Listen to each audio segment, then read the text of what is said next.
I don't want to die tomorrow.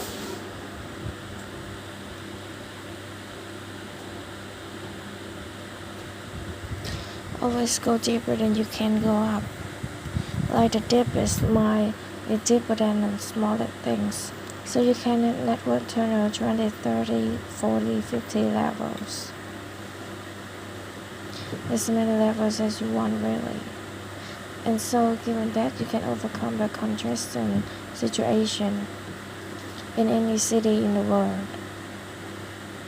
The challenge is how you build tunnel quickly and at low cost. And with high safety. So tunnel technology can be improved to the point where you can build tunnel fast, cheap, and safe.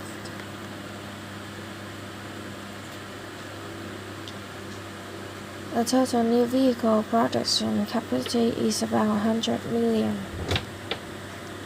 which makes sense because the life before refineries gap about 20 to 50, which we see fully autonomy appear. Will not be the point which there is masses, because it will take a long time to make enough autonomous vehicles to disrupt employment.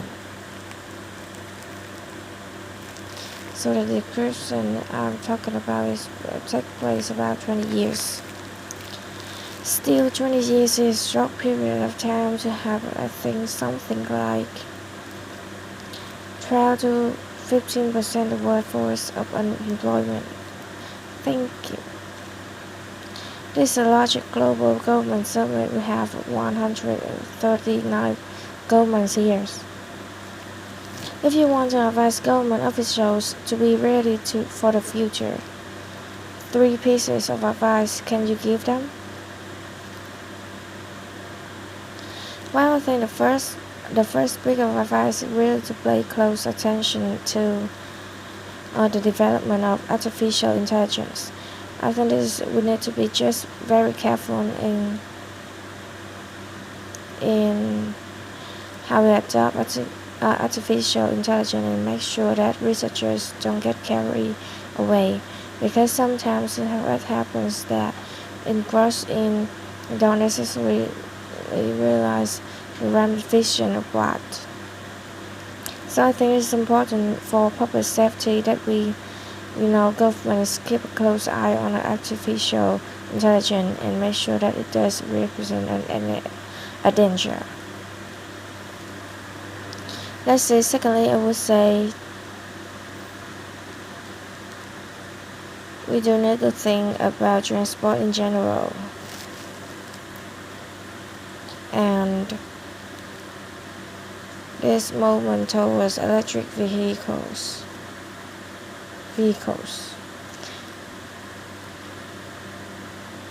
I think that's gonna be good for many reasons, but again, not something that happens immediately. That's going to happen for self-driving vehicles, because that's probably something that happens over 30 or 40 years of transition of electric vehicles. So thinking about that in context, the demand for electricity will increase dramatically.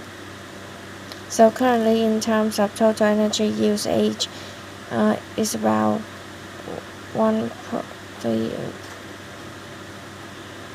So over time, that will transition to almost all,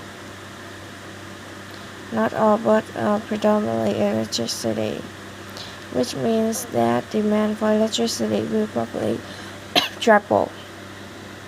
So it's gonna be very important, so much more electricity.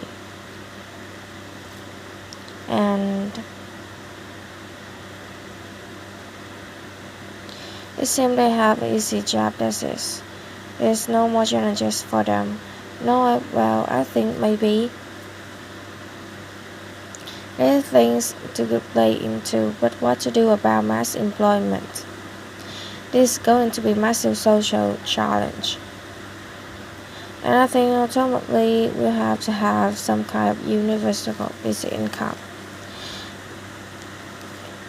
Universal basic income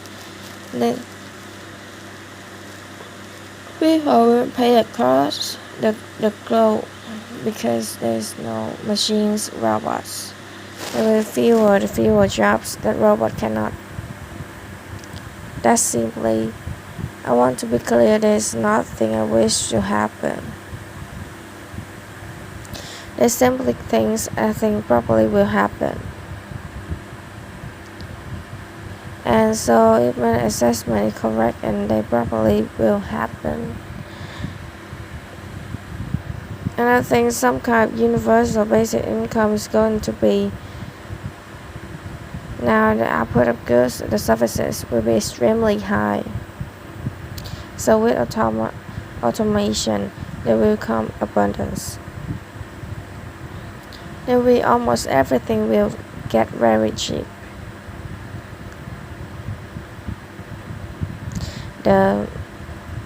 So I think we just end up doing the universal basic income is going to be necessary.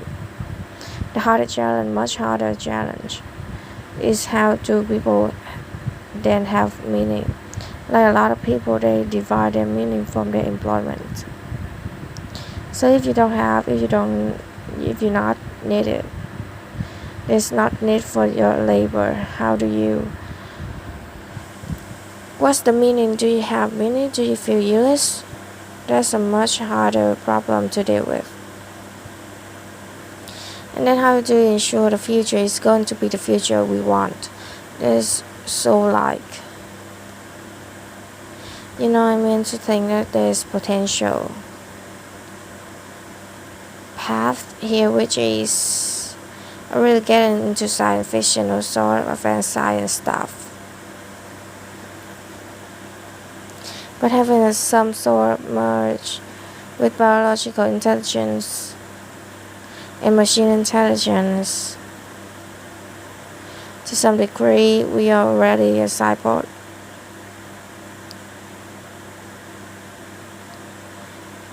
You think of like digital tool, your phone, your computer, your applications that you have. That the fact is, I mentioned earlier, you can ask a question and instantly get an answer from Google, from other things. And so you already have digital tertiary layer. I say tertiary because you can think kind of animal brain to primal brain, and there's cortex. Kind of thinking, planning part, and then your digital self is the third layer. So you already have that the digital ghost is still around, or their emails and pictures that posted their social still lies even if they died. So over time, I think we probably see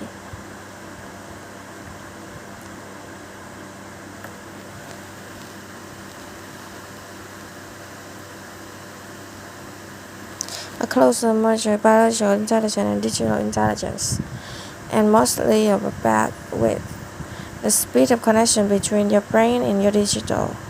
The digital extension, particularly output, and if any is getting worse. We used to have keyboards that we use a lot. Now we do most of input through our thumbs on a phone, and that's just very slow. A computer can communicate 1 trillion bits per second, but your thumb can maybe do 10 bits per second or 100. So kind of bad with influence to the brain, I think.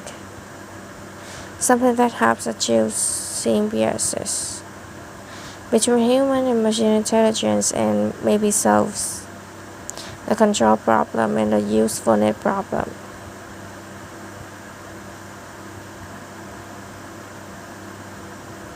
Again, the printing is started right here. It closed, we got it. Always you think out of the box. Your ideas are so huge. You want to go space, you decided to go space, you did it. You decided that you wanted to land your rocket back. You failed 7 times, 8 times. Then it landed 4 times that I care to. How do you come with these ideas? Sometimes they are pushing the human limit.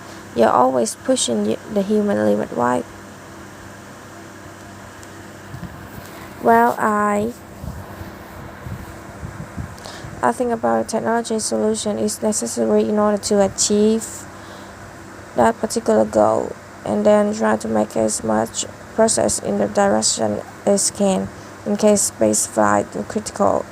This necessary rapid and complement. Just we have aircrafts. You can imagine that aircraft was a single one. Almost no one would fly. Because you can buy, let's say, 747 maybe, $250 million. You need to. Nobody is going to pay billions of dollars for a ticket to fly, to do air travel. So, but because you can reuse the aircraft tens of thousands of times, the air travel becomes much. And the same is true. Our rocket cost $60 million roughly. So a capital cost, if it can be used, 1 in 60 million. But the capital cost, if we can use 1,000 times, $60,000. So then you can carry a lot of people for a flight. Then you can get the cost of space flights to something not far than the cost of air flight. So it's truly fundamental because Earth's gravity is quite deep. Earth has fairly high gravity. Difficult to making rocket reusable is much greater than the difficult of making. That's why fully reusable rocket hasn't been developed that far, but you use the more advanced material. That most advanced is a rocket. Fortunately, if Earth's gravity is on 10% stronger, I would say it wouldn't be impossible. You need a team around you to deliver a lot of ideas. How do you choose your team? Based on what? Well, I suppose honestly that tends to be gut feeling more than anything else. So when I interview somebody, the main questions are always the same. What do you ask? Tell me a story of your life, and its decision make you and why you make them. And then also tell me some most difficult problems you worked on and how you solved them. And the question I think very important because the people that really solve the problem, you know exactly how they solved it. They know in little details. The people that pretended to solve, they can maybe go on level and then they get stuck. So what's your biggest challenge in your life? Biggest challenge in life.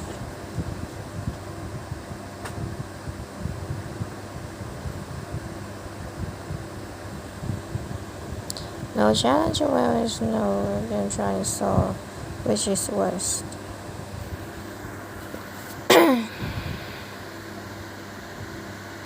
I just think about how to spend time.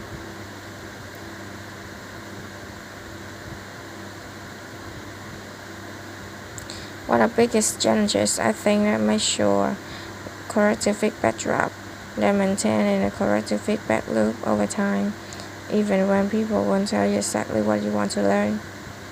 That's very difficult. Time is over. I ask you just one last question, if you allow me. In the world government summit we have so many people from so many young people actually from across the globe. If you have an advice to them, young people globally, you want to be Elon Musk, what's your advice for them? I think that probably they shouldn't want to be. I think it sounds better than it is. Yeah, but not as much fun as you think. I don't know, you don't think so? It could be worse for sure. But I'm not sure I want to be me. Okay. But I think my advice is, if you want to make a progress in things, I think that the best analytical framework for, say, in the future is physics. I recommend it. I recommend studying the thinking process around physics. Like, not just equations, for certainly very helpful, but the way of thinking in physics is the best framework for understanding things that counterintuitive. And always take a position that you are to some degree wrong. And your goal is to be less. One of the biggest mistakes people generally make is wishful thinking. Like, you want something to be true, even if it isn't true. So you ignore the things that you ignore the real truth because of what you want to be true. It's very difficult job to avoid. I say, it's suddenly one I find myself having problems with. But if you just take an approach of that, you always have some goals to be solely critical feedback, particularly from friends. Like friends, if somebody loves you and then want the best for you, they don't want to get you bad things. So if you ask them and say, I do really want to know,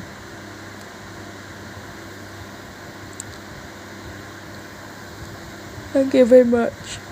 It's been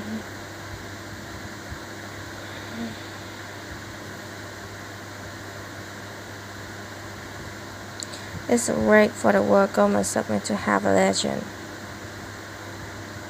who created a future for humanity, share thoughts, his ideas, his vision, his challenges, and his hope for life. Thank you very much. Thank you for having me.